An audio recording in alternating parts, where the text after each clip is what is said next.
올해 우리 교회의 표를 기억하십니까? 일어나 빛을 발하라. 제가 말하기 전에 미리 다 말씀하셔서 김이 좀 빠졌습니다. 우리는 이 말씀을 붙들고 달려나갑니다. 올 한 해는 하나님께서 우리를 일어나 빛을 발하게 하실 줄 믿습니다. 믿습니다. 그런데 이것을 누가 하느냐가 중요합니다. 내가 해야죠. 내가 일어나야죠.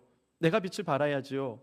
물론 맞는 이야기입니다. 그런데 내가 죄의 상황에서 스스로가 일어나서 하나님의 은혜의 자리로 갈 수 있겠습니까?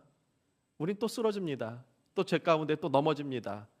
그러니까 내가 하려다 보면 너무나도 힘이 들고 좌절하게 됩니다. 세상의 빛을 비춰야지요. 내가 나가서 주의 말씀을 전하고 주님의 뜻대로 살아가겠습니다. 그래서 세상의 빛이 되겠습니다. 나갔는데 왜 그렇게 화나는 일이 많아요? 에이씨, 화가 난다. 벌써 얼굴 표정부터 은혜롭지 않습니다. 빛은커녕 우리는 때때로 어둠의 거에 살아가는 사람들인 것 같습니다. 내가 못합니다. 내가 빛을 발하고 내가 일어나는 것, 결국은 이 말씀의 그 이사야 60장에 우리에게 하시는 핵심은 무엇이냐? 여호와의 영광이 내 위에 임하였기 때문에 너는 이제 일어나 빛을 발할 수 있다라고 말씀하시는 겁니다. 주어가 누굽니까? 내가 할 때는 넘어집니다. 지칩니다. 포기하게 됩니다. 여호와께서 주어가 되실 때에 하나님께서 영광을 비추셨으니 나는 이제 일어날 수 있습니다. 여호와께서 빛을 주시니 내가 그 빛으로 세상에 나아갈 수 있습니다 라고 선포할 수 있는 겁니다. 이제 저는 성경에 있는 인물들을 중심으로 그 하나님께서 어떻게 사람들을 일으켜 세우셨고 어떻게 그 사람들을 세상의 빛으로 만드셨는지를 우리가 말씀을 통하여 쭉 살펴보려고 작정하고 있습니다. 그런데 오늘 읽은 말씀을 보면서 느끼지 않습니까? 이 말씀은 아담과 하와가 범죄한 이후에 하나님께서 그들에게 저주를 내리신 장면입니다. 하나님께서 일으켜 세우신다면서요. 하나님께서 빛을 발하게 하신다면서요. 그런데 하나님의 심판의 이야기가 웬 말입니까? 여기서 어떻게 우리가 빛을 발할 수 있겠습니까? 분명히 이 장면은 아담과 하와를 통하여 온 인류가 그 죄의 사슬에 묶이는 아주 끔찍하고 아주 어둡고 암담한 이야기입니다. 하나님께서는 모든 동산의 모든 실과들은 다 먹을 수 있게 하셨지만 단 하나 선악을 알게 하는 나무의 열매는 먹지 말아라 라고 말씀하셨습니다. 그것을 먹는 날에는 정녕 죽을까 하노라? 죽으리라 라고 하나님께서는 확실히 말씀하셨습니다. 그러나 하와도 그리고 그 옆에 있었던 아담도 그 하나님께서 하신 말씀을 그 마음에 제대로 새기지 못했습니다. 오히려 그들 눈에 보기에는 먹음직도 하고 보암직도 한 그 과일이 하나님의 지혜를 줄 것 같은 욕심이 생겼습니다. 그 과일을 먹은 그 즉시 그들은 하나님과 분리되어지는 죽음을 맞이하게 됩니다. 물론 육신의 죽음은 훨씬 후에 일어나는 일이지만은 그러나 아담과 하와는 그걸로 인하여서 자기 아들인 가인이 자기 또 다른 아들인 아벨을 죽이는 죽임도 경험하게 되었지요. 이 세상에 죽음이 연속되어지는 것을 결국은 보게 되었습니다. 그러나 가장 먼저 일어난 죽음은 하나님과의 분리라고 하는 죽음입니다. 그럴 때에 그들은 자기 속의 죄를 통하여서 수치를 느끼게 됩니다. 부끄러움, 죄에 대한 그 부끄러움이 그들을 덮쳐옵니다. 그 이전에는 느끼지 못했던 감정입니다. 우리는 사실 이미 죄 가운데에서 태어나 있기 때문에 죄에 대해서 그렇게 민감하지는 않지 않습니까? 그럼에도 불구하고 이 죄를 저지를 때는 우리가 부끄러움을 느낄 수가 있는데 아담과 하와는 죄가 없이 하나님께서 만드신 완전한 존재로서 형성되었던 자들인데에 죄를 얻은 그 즉시 그 느끼는 그 수치스러움은 상상 이상이었을 것입니다. 그들은 자기의 몸을 가렸고요. 결국 무화과 나무 잎을 꺾어다가 그것으로 옷을 만들어서 가렸습니다. 그러나 우리가 잘 알지 않습니까? 가을에 이쁜 단풍도 책갈피에 이렇게 꽂아놨다가 꺼낼 때 잘못 만지면은 바스륵 꺾여집니다. 이 옷이라고 해봐야 그 나뭇잎들은 시간이 흐르면은 다 부스러지고 그게 다 시들게 되어집니다. 온전한 옷이 아닙니다. 아무리 그 수치를 가리려고 해도 가릴 수가 없습니다. 이건 마치 세상 종교와 같습니다. 세상 종교는 이야기하죠.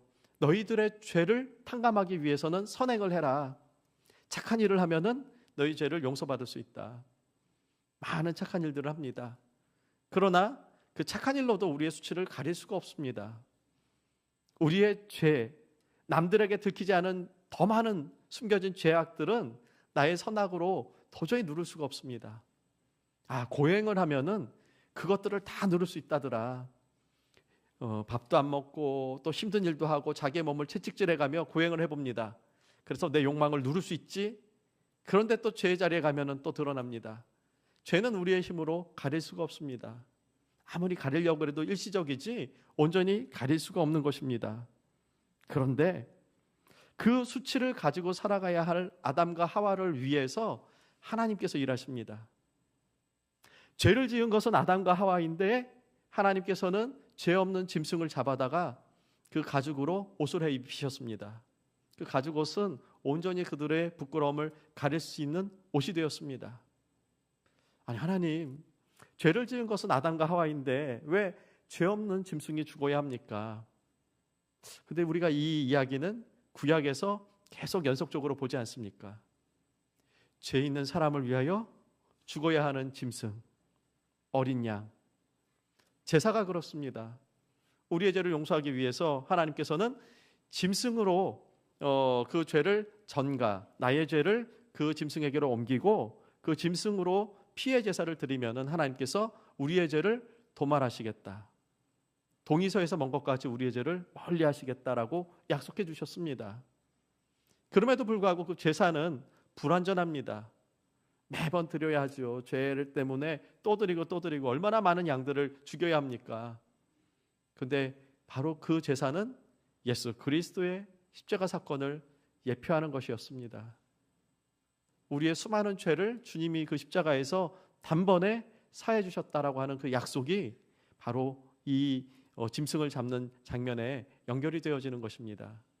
그러므로 다시금 생각해 보면은 아담과 하와를 위해 그 수치를 가리시기 위해 짐승을 잡으신 이 장면은 장차 하나님께서 어린 양 되신 예수 그리스도를 통하여 우리의 수치를 가릴 옷이 되어 주시고 우리의 부끄러움을 가려 주실 하나님의 은혜가 될 것이라는 것을 미리 알려 주신 것 아닙니까? 언제부터입니까? 온 인류가 시작되었을 때, 그 죄가 시작되었던 그 순간부터 하나님의 은혜, 예수 그리스도를 통하여 우리 죄를 가리실 것이라고 하는 은혜가 선포된 것입니다. 이것이 얼마나 놀라운 은혜입니까? 그렇다면 우리 모든 사람들은 그 하나님의 은혜 안에 살아갑니까? 하나님께서 나의 모든 죄를 다 용서해 줬으니 이제 나는 기쁘고 즐겁고 모든 순간이 다 행복하다, 어려움도 없다 라고 생각하십니까? 사실 오늘 읽은 말씀이 우리에게는 굉장히 무게로 다가오지 않습니까? 아담에게는 종신토록 일을 해야만, 수고해야만 소출을 얻을 것이고, 여자들은 해산을 하는 그 고통을 통하여 그 자녀들을 낳게 될 것이다. 저는 아이를 낳아본 적이 없습니다. 놀라지도 않으시네요. 근데 그 아이를 출산한 주변의 사람들의 이야기를 들어보니까 아이가 태어날 때에 그 고통이 얼마나 큰지, 그 자궁이 너무 작으면은 칼로 이렇게 찢는다고 그러더라고요. 마취도 없이. 근데 그 칼로 찢는 그 장면, 그 상황을 인식할 수도 없을 만큼 아이를 낳는 고통이 더 크다라고 이야기를 하더라고요. 의학적으로도 이 아이를 낳는 그 고통이 물론 이제 여러 가지를 종합해서 봤을 때 통증의 강도 또 지속 시간까지 포함해서 봤을 때에 모든 고통 중에서 가장 힘든 고통의 하나이다라고 의학적으로 얘기한다고 합니다. 그러니 하나님께서 주신 이 무거운 형벌들이 어떻게 우리 인생을 즐겁고 만족하게 만들 수가 있겠습니까? 어떻게 이 저주 아래 살아가는 우리가 하나님의 영광에 임한 사람들이라고 얘기할 수 있겠습니까? 그런데 신기하게도 성경에서는 이 저주가 복이라고 이야기합니다. 먼저 이스라엘을 하나님께서 어느 땅에 나라를 세우라고 말씀하셨습니까? 가나안 땅이요. 그러면은 가나안 땅으로부터 조금 북쪽으로 올라가게 되면은 유브라데스 강과 티그리스 강, 그 강은 물줄기도 크고 마르질 않습니다. 그 옆으로는 비옥한 땅들이 있습니다. 그리고 이 이스라엘 가나안 땅에서부터 남쪽으로 내려가게 되면은 나일강이 있습니다. 마르지도 않고요. 1년에 한 차례씩 그 물이 범람할 때에 그 주변을 다 옥토로 만들어 버립니다. 그러면 이제 하나님께서 주신 땅은 적어도 그것보다 더 좋아야 되지 않겠습니까? 그런데 그 땅을 가로지르는 요단강이라고 하는 강은 그렇게 물주기가 센 강이 아닙니다. 뿐만 아니라 그 이스라엘 백성들이 도시로 이렇게 살고 있는 곳은 해발 700, 해발 800, 600m의 고산지에 도시가 있습니다. 그러니까 관악산 꼭대기에, 북한산 꼭대기에 도시가 있는 겁니다. 거기서 물을 어떻게 얻습니까? 그러니까 이스라엘 땅은 농사를 짓기에도 그렇게 좋은 땅이 아닙니다. 그저 목축 정도 하고, 그것도 사람들이 너무 많으면 목축으로도 먹고 살기 어렵지 않습니까? 그다지 좋은 땅이라고 얘기할 수 없는 그런 땅입니다. 근데 하나님께서 왜 그 땅을 복이 된다라고 얘기하셨느냐? 세상 사람들이 바라보는 복과 하나님이 주시는 복이 다르다는 것을 여기서 알 수 있습니다. 세상 사람들의 복은 하나님과 무관합니다. 다른 사람들보다 내가 더 많이 가지는 것, 다른 사람들보다 더 풍요로운 것. 그래서 내가 유명한 브랜드의 아파트에 살고 평수는 50평, 60평 정도 돼야 되고, 그리고 집에는 이렇게 예금이 좀 충분히 있어야 되고, 요즘에 금값이 오르락 내리락 하지만은 금덩이도 있으면은 성공했다. 자동차는 외제차 이런 거 사면은 인정할 받을 만하지요. 근데 하나님께서는 그것으로 우리가 성공했다, 실패했다라고 얘기하지 않습니다. 하나님께서 그것을 주실 수도 있고 또 주시지 않으실 수도 있습니다. 하나님께서 정말 원하시는 것은 이것입니다. 너가 나와 함께 하느냐. 하나님께서는 이 가나안 땅을 왜 복의 땅이라고 얘기하시느냐? 그 땅은 가뭄이 종종 드는 땅이었고 도저히 잘 이렇게 많은 사람들이 살 만한 땅은 아니었습니다. 그런데 하나님께서 이른 비와 늦은 비를 주신다면은 그것으로 인하여 곡식들이 자라고 수많은 열매들이 맺고 거기서 풍족한 열매를 거둘 수 있는 땅이 되었기 때문입니다. 하나님이 없으면 그 땅은 절망의 땅입니다. 하나님이 계시면 그 땅은 축복의 땅이 되어집니다. 하나님은 이런 축복을 주시길 원하십니다. 우리 인생에 많은 물질을 가지고 있고 편안한 삶을 살아가고 있고 넉넉한 그리고 건강한 몸을 가지고 살아가는 것도 하나님이 기뻐하십니다. 그것으로 주님의 일을 더 열심히 할 수 있기 때문입니다. 그렇지 않다고 하면은 그것은 형벌이냐? 아닙니다. 내 몸이 약해서 하나님을 더 찾게 되고 내가 가난해서 더 주님을 의지하게 되고 내가 어려움 가운데에 주님을 더 부르짖으며 찾는다면은 그것 또한 하나님이 주시는 은혜라는 것. 하나님께서는 나와 함께 하기를 원하시고요. 그래서 이스라엘 백성들에게 그 땅을 주신 것입니다. 그럴 때에 하나님께서 복이 되어 주신답니다. 그들이 자신들이 노력하여서 거둬들이는 것이 아니라 하나님께서 실과가 떨어지지 않게 붙잡아 주시고 또 소산들이 짐승들이 많은 새끼들을 낳게 해 주실 것이며 하나님이 그 땅을 풍족하게 만들어 주신다라고 약속해 주셨습니다. 하나님이 주인 되는 곳 바로 그것을 축복이라고 얘기합니다. 해산의 고통도 마찬가지입니다. 아이를 낳는 것 아까 전에 고통이라고 얘기했는데요. 어떻게 보면은 아이를 기르는 것이 더 고통스럽지 않습니까? 때로는 그 아이들이 내 뜻대로 가지 않고 또 아이들이 아프기만 해도 내 마음이 찢어지는 것 같고 정말 어려운 또 지금 상황을 보면은 여러 아이들을 키우기 어려운 환경들 때문에 고민들이 많이 있습니다. 아이를 기르는 데 인내와 수고가 들어갑니다. 그런데 성경에서는 그러므로 내가 이렇게 저주를 주었다라고 얘기하지 않습니다. 오히려 이렇게 말씀하십니다. 보라, 자식들은 여호와의 기업이요 태의 열매는 그의 상급이로다. 하나님께서 주신 상급이라고 말씀하고 계십니다. 우리가 보면 알 수 있지 않습니까? 우리 자녀도 그렇지만은 주변에 많은 분들이 여호와의 이름으로 아이들을 잘 키웠을 때 그 아이들이 어떻게 그렇게 아름다운 열매로 자라가는지, 그들이 우리가 생각하지 못했던 놀라운 일들을 계획하고 하나님이 기뻐하신 일들을 해 나가는 것을 보면서 그렇구나. 하나님께서 주신 상급이 이런 것이구나. 하나님이 주신 복이 이런 것이구나. 비록 해산의 고통은 무지막지하게 힘들지라도 그 고통을 통하여 하나님 이 아이를 맡깁니다라고 기도할 때에 하나님께서 그 자녀들을 책임져 주시는 은혜, 바로 이 해산의 고통은 돌이켜 그 아이들의 주권자 되시는 하나님이 개입함으로써 복이 되어지는 것을 보여주고 있습니다. 그래서 우리는 우리의 일터, 우리의 직장이 하나님의 은혜가 임하는 곳이 되도록 기도해야 합니다. 어려운 일이 있을 때에, 힘든 일이 있을 때에 기도해야 합니다. 그럴 때 하나님께서는 지혜를 주시고 막힌 문이 열게 하시고 우리의 지친 육신이 강건하게 회복되어짐으로써 이 문제를 이겨나가게 하실 줄 믿습니다. 하나님이 주인 되어지는 직장이 되도록 바로 내가 그 일을 행하도록 하나님께서 그 직장에 보내셨습니다. 비록 내가 직급이 낮아도 상관없습니다. 하나님이 보실 때는 누가 하나님의 사람인지가 중요하지요. 그 사람이 기도하는 그 자리에 여호와의 빛이 임하게 될 것입니다. 또 우리 자녀를 위해서 기도하시기 바랍니다. 이 악하고 견디기 힘든 이 세상을 살아가기 위하여 우리 자녀를 위해 기도할 때에 그 아이들이 힘을 받아서 세상을 이겨나가게 될 것입니다. 또 그 아이들이 하나님의 빛을 받아 또 그 장소에서, 학교와 또 학원에서 또 친구들 사이에서 빛의 역할을 감당하게 될 것입니다. 뿐만 아니라 내 자녀만을 위해서 기도하지 마시고 그 모든 학생들을 위해 함께 기도하시기 바랍니다.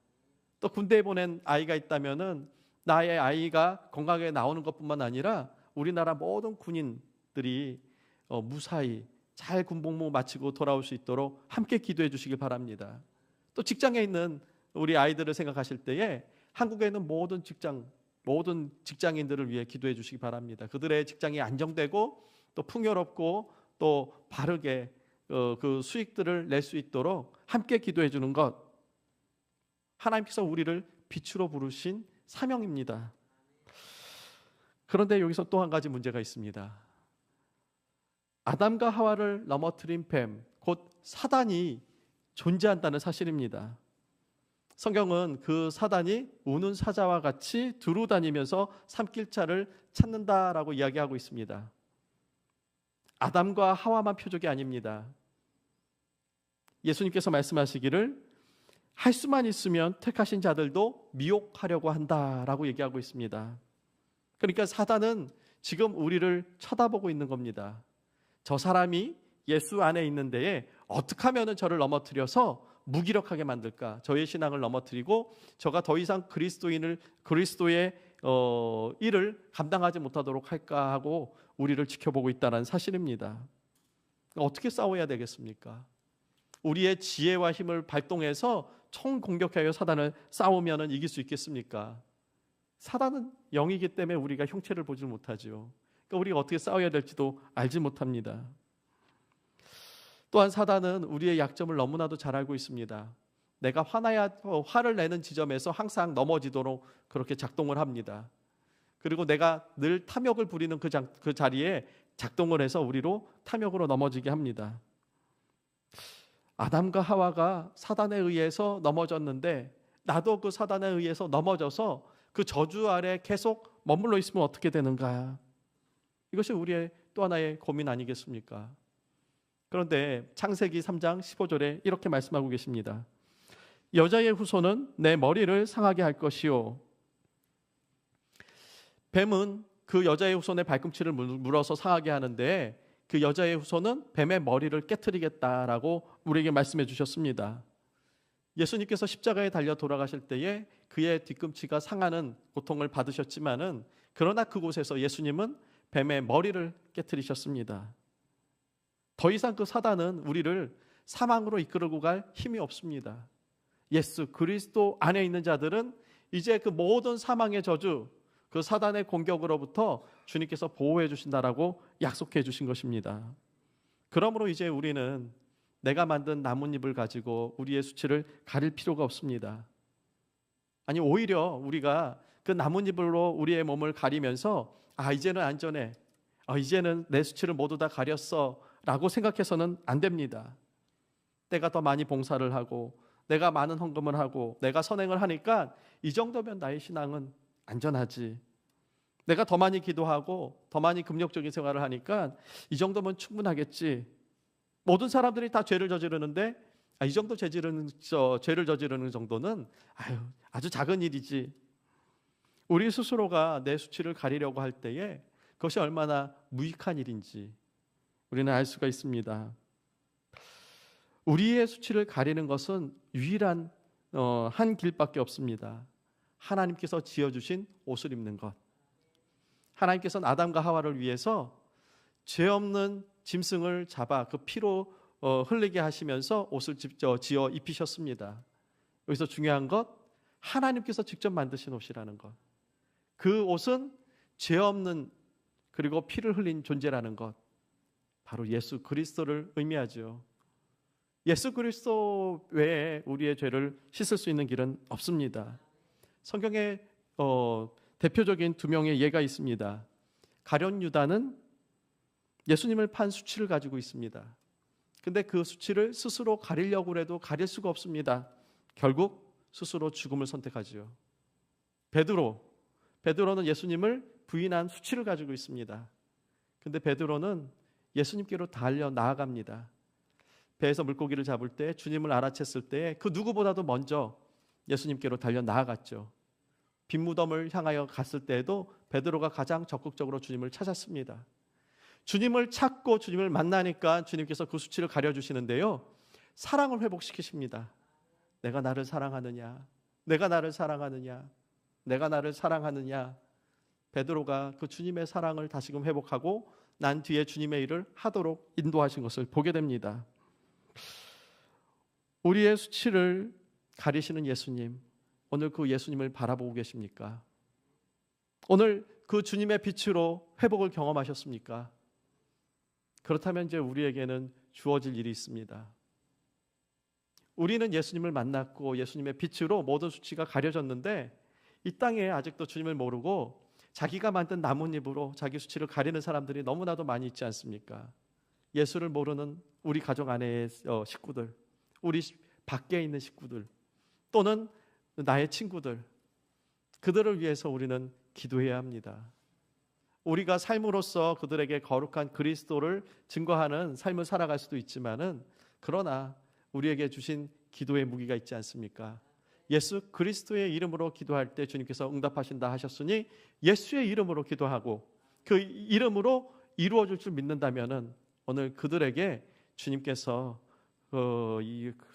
주님의 그 거룩한 빛으로 그들의 삶을 비추시고 그 모든 어두움들을 가리시는 예수 그리스도의 거룩한 피를 그들의 삶 가운데 부으시고 뿌리시고 또 이렇게 바르실 줄 믿습니다.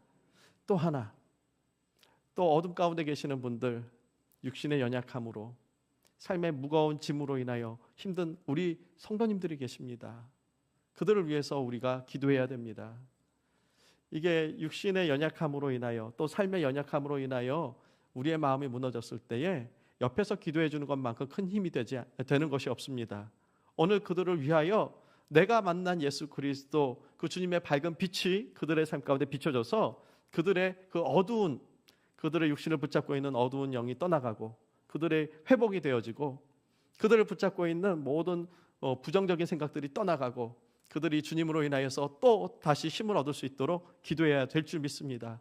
이 사명 감당할 때에 주님께서 우리를 일어나 빛을 발하는 자로 사용하여 주실 줄 믿습니다.